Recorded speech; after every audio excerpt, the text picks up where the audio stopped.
from Fox 56 Sports and Lexington Sporting Club. This is Around the Pitch. Good morning, everyone, and welcome into Around the Pitch, a show dedicated to Central Kentucky's professional soccer club, the Lexington Sporting Club. I'm your host, Colby Wilson. Happy to be with you all this Sunday. Each week on Sunday morning, we will kick back and discuss the news, players, and culture surrounding the Lexington Sporting Club. Well, let's get right into it this week because we've got a lot going on around the pitch. We start with a massive in-state rivalry match against Louisville City FC. The Lexington Sporting Club will be traveling roughly 75 miles up the road to Louisville for the Commonwealth Cup. The match will be May 1st at Lynn Family Stadium. Gates will open at 6:30 p.m. The Commonwealth Cup is an official Kentucky Derby Festival event to help kick off Derby Week here in the Bluegrass. Be sure to pack out the match. And to help us preview the interstate rivalry match, we're talking to Tyler Crane, Lexington fan and supporter since day one, who has produced content centered around the club since it began. Tyler, thank you so much for joining us this morning on Around the Pitch. Absolutely. Love to be here. Well, looking ahead to this interstate matchup against Lou City, what does the club need to do to come back to Lexington with a win? It's a tough challenge. You know, Lou City perpetually is a top-notch team. They're teams that everybody wants to beat in the championship and beyond. So I think that if we go in with our game plan, we have all the things that we've learned throughout the season so far and utilize that information to go against them, I think we can come out with 3 points. Absolutely. And Tyler, you know this team very well. What are the team's strengths that you've seen, and how will they be able to exploit Lou City's weaknesses? I think probably the biggest strength for this team is adaptability. Anybody who's gone out to a match so far sees that we play really exciting attacking football, but we're also pretty stout defensively. You know, even when we had a little bit of a dip in our defense, we came back and fixed it, the next week, got right back to it. So I think that adaptable nature is what's going to keep us fueled and going through the rest of the season. You touched on it a little bit right there. The defense, they've been on a hot streak, not allowing really many goals to bleed through. How vital will that be for this team in this particular match? I mean, I think it's massive. You know, obviously everybody likes to see goals being scored. Goals being scored could lead to 3 points, but the number one thing that will lead to points in general is just shutting the other team out. So the fact that we were able to string together 2 shutouts in the recent matches, maybe we can get another one against Louis City, and I think that that's going to be the number one thing that's going to keep us going. No doubt about that. I'm really interested to hear your answer on this. I mean, you've supported this club since it was first announced. What's that process been like to see it essentially go from 0 to 100? It's been the wildest ride. It feels like it's all changed and grown so fast since the initial announcement. And to be there, and several other fans were there at the beginning and still are here. And we talk about it routinely, how much things have just grown and changed. And it's kind of unbelievable. And you love it. You love to see how it went from infancy to, we're still in the process of growing, but the development has been huge. Having our own stadium was a really special moment. Us moving up to the championship has been really awesome to see, reaching that next level of competition. It's just been, honestly, a wild ride. What's been the most enjoyable thing to you watching the men's team? And we'll add the women's team in there too, of course. You know, club-wide, whether it be going to the men's matches, women's matches, I go to them all. The number one thing for me is going out there and engaging with other supporters and talking about the team and sharing that fandom. You know, of course, we love all the other, bits and pieces that go along with that. But I think that's the coolest thing because everybody gets a chance to meet fellow Lexingtonians or people beyond Lexington that are fans that come down and support the team. And that's not really an opportunity you get in a lot of other realms. Well, I love to hear that. And our goal is to bring more attention to this club. As someone who has supported since day one, what's so special about this club and what it stands for? I think the most special thing about this is it feels so closely personal, and it has since day one. You know, the players, the way that they just walk down along the gates, sign everybody's stuff. They come and celebrate with fans after the match and show appreciation, even in tough games. You know, they come up to the Railbird section, which is our supporters section, and give us a little bit of recognition for just being there and supporting, which is amazing. And I think that's not something. I don't know, the intimacy of it with how it's kind of a more close-knit feel isn't something you're going to get in a lot of other sporting venues. So I think that's what really has drawn a lot of people in and kept them coming. Absolutely. Well, Tyler, thank you so much for joining us. We really appreciate it and look forward to seeing you at some upcoming matches. Looking at the men's performance against Monterey Bay FC, they had another impressive defensive game plan against the Western Conference leader. It was an energetic and nice night at Lexington Stadium. I enjoyed being out there. Both teams created multiple scoring opportunities throughout the first half, with both the home and away team able to get off one shot on target. And that same intensity just continued into the second half in the 64th minute. Nick Firmino fired a shot from the center of the box off a cross from Brodilio Rodriguez.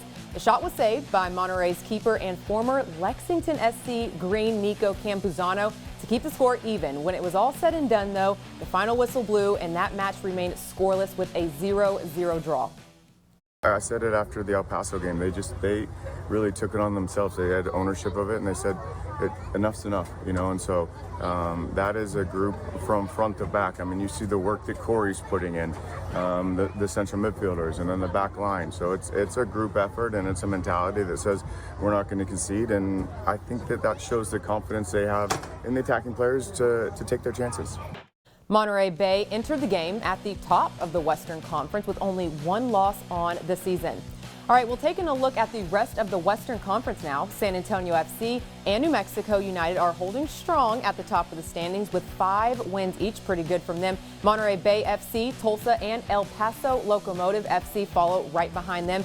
And moving to the back half of the standings, we see the Las Vegas Lights sitting in the 6th position, followed by Orange County FC and Oakland Roots FC. Then we have the Lexington Sporting Club still sitting in that 9th position ahead of Sacramento Republic FC. We then have the Colorado Springs Switchbacks and Phoenix Rising FC at the bottom of the standings with only 1 win each.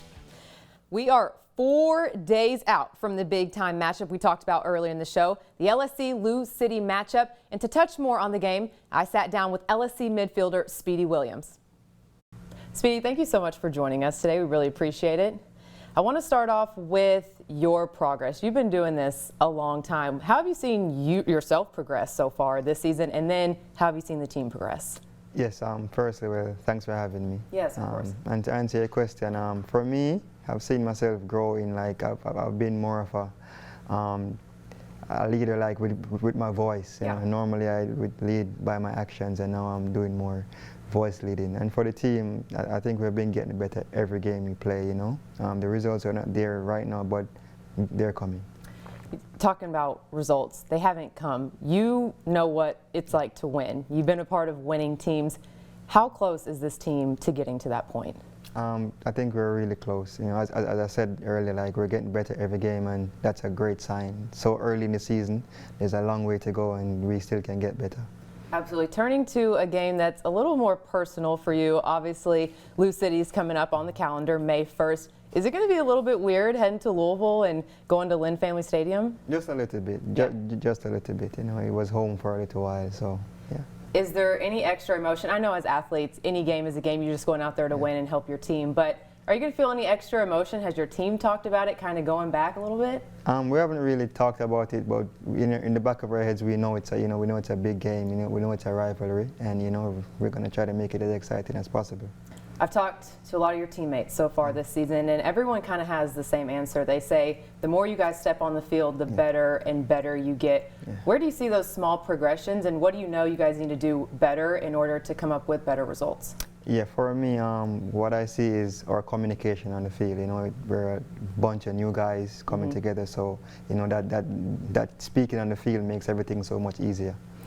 What do you talk about leading by example? What are some of those examples? Kind of give yourself a little bit of credit, because like you said, you're soft-spoken. People don't really hear from you a little bit, but what is something you pride yourself in through your actions that you hope your team picks up on? Yeah, I just pride myself on being switched on at all times, whether in practice or in the game. You know, like I'm always switched on, always focused, and always ready to go. I've talked to fans as well as this game approaches. They're all excited. They want to make the trip. If you had to send them a pitch on why they need to show up for this team against a rivalry, it was just a big announcement today, what are you going to tell them? I'll tell them to come out in your numbers. You know, we say a thing in sports, in soccer specifically, the 12th man, you know. So we're 11 guys on the field.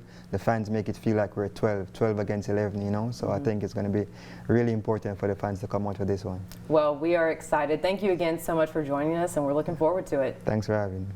Hey, well, you heard Speedy. They're going to need that 12th man. Well, don't think about touching that remote because we have plenty more to come right here on Around the Pitch, including a brand new Kicking It with Colby segment where we hear from you, the fans, about the upcoming Lou City matchup. You're watching Around the Pitch with Lexington Sporting Club.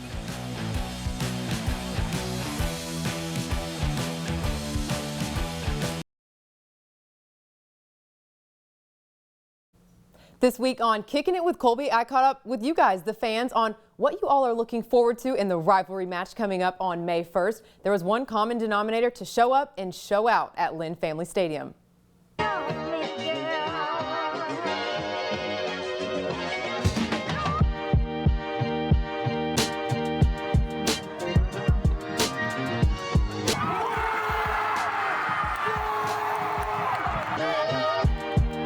Looking forward to a good matchup. Louisville's an established team in this division. We're trying to be up-and-comers and try to show them what Lexington's all about. We're more than a horse country. We're also soccer country here.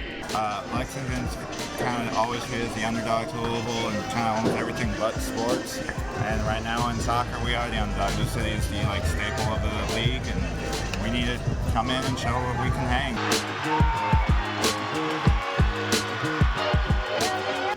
We're absolutely excited for it. Having a rivalry in state is so great. When we was in USL 1, we had the One Knox people that came down. That was an epic rivalry. So having someone in state and then having of course the Kentucky basketball and football aspect of it, it's going to be epic. We can't wait for it. You travel for the U of L, Governor's Cup, whatever.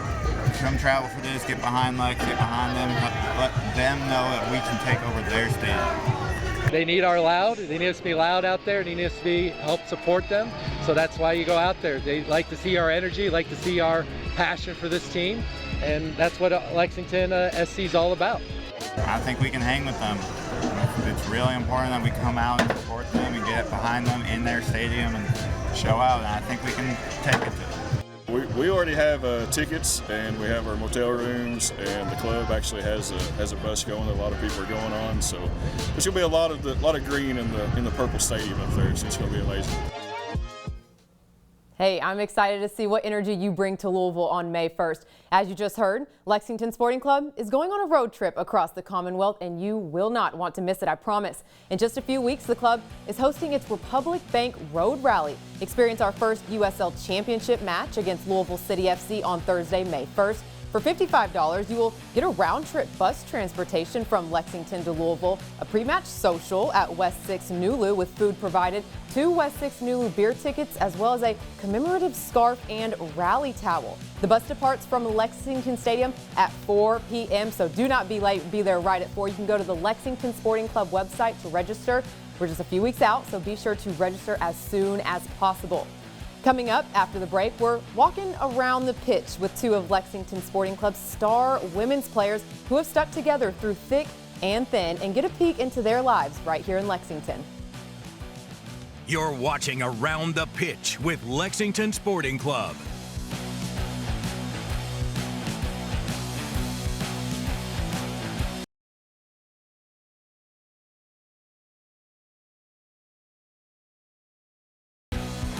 This is Around the Pitch with Lexington Sporting Club. Welcome back into Around the Pitch. I hung out with the LSC women's players Hannah White and Nicole Vernis, who go way back. So we took a trip to the LSC Stadium and walked and talked all about it this week. Check it out. What's up, guys? We are walking and talking with Nicole Vernis and Hannah White. They actually go way back, played soccer at Georgia together, and are now playing professional soccer right here in Lexington. Nicole, I'll start with you. How has this journey been doing it alongside Hannah? I think it's been absolutely awesome. I didn't really know what to expect, but I think coming to Lexington, everyone's been extremely welcoming. From the second we stepped foot in here, everyone just made us feel as if we belonged, which is nice. And then having somebody that I played college with for 2 years has been really nice, having her by my side through it all. Definitely. And Hannah, for you, obviously a forward. She's a midfielder. Have you seen that maybe midfielder to forward connection kind of translate here, and how has that been as if you guys already know each other and kind of what you guys do on the field?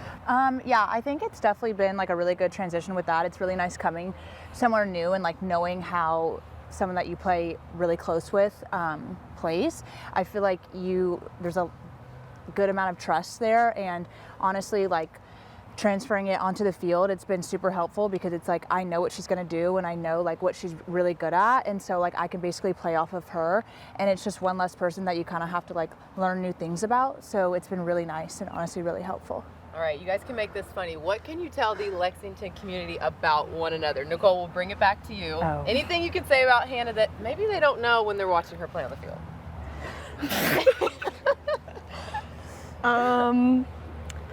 She is very particular in general. Okay, in what way? Do you have a little example? So we live together, and she is very particular about cleanliness and all of that stuff, which personally I love because I'm the same way. But I think that you can't really tell based on a simple interaction with her. No. That's a good one. Hannah, what about Nicole? Right when you asked this, I had my answer immediately. Nicole absolutely loves the weirdest food combinations Oh gosh, I can't in hear these. America. Okay, for the record, I've seen them all on social media, so you're not the only one. no, I'm not. She could be one of two, but Okay, here we go. the worst thing I've seen her eat is we got home and we just had dinner and she was like, I'm so hungry, and I was like, okay. So she had a leftover sweet potato. Okay. I'm really picky, but I hate sweet potatoes. Okay. So I'm like, okay, just eat the sweet potato. She goes to the pantry. She's like, I really want to try this combination. Grabs powdered peanut butter, mixes it, and puts it on the sweet potato. Oh, and there's more. Then There's more. added maple syrup. So powdered peanut butter Maple on syrup. a sweet potato with maple syrup. And what else? Yeah, but like I made the powdered peanut butter into like a normal peanut butter Yeah. consistency. Okay. Yeah, it was And then like a added peanut butter maple syrup. Yeah, because that It made was it pretty better. good. We might have to sell this at the games. Absolutely I think not. maybe you should name it the Nicole Furnace meal, and I'm think- sure people would buy I'm it. sure people would buy it. Okay, I love that. Don't Now, hate it until you try it. There you go. I'm hating it, There and I you will go. never, There's the ever, message ever right try there. it. Well, that closes our walk and talk with Hannah and Nicole. Thank you so much for joining me. Thank You want to you. get out and support these girls for the last 5 games of the season. Those two are characters. Enjoyed hanging out with them. We'll still ahead on Around the Pitch. We have a groundbreaking announcement for the Women's League and an update to the club's high school partnership. You're watching Around the Pitch with Lexington Sporting Club.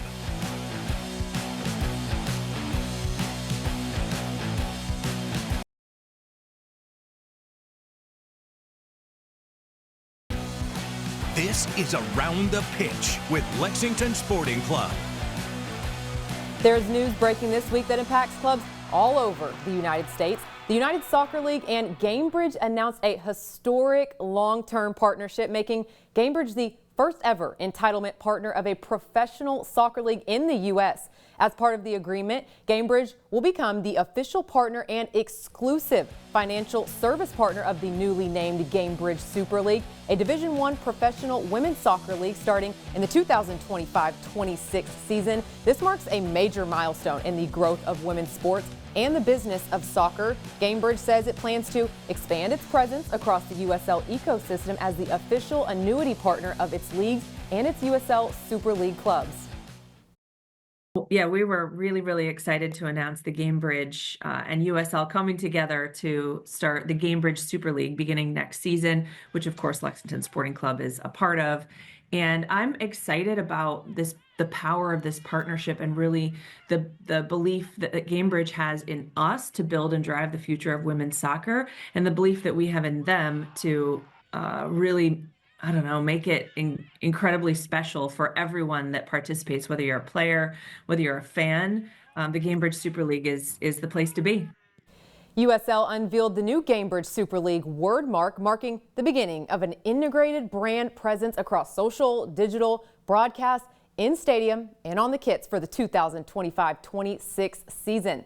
Last week, we reported that the Lexington Sporting Club has partnered with high schools around the city, allowing male players to participate in the club's academy training camp and play for their high schools in the fall season. Another part of that announcement includes the club hosting 2 high school varsity matches at the Lexington Stadium this year. These matchups will provide high school athletes the opportunity to compete in a professional stadium setting, showcasing the talent and passion of Lexington's soccer community. Defending high school state champion Henry Clay will take on Paul Lawrence Dunbar on August 28th. Mark your calendars. While Lafayette will face Frederick Douglass on September 25th. In 2026, LSC will welcome Tates Creek, Bryan Station, and Lexington Catholic for additional high school matchups at the stadium. Well, that just about wraps up this morning. Thank you all so much for joining us here on Around the Pitch. We hope you have a great rest of your Sunday.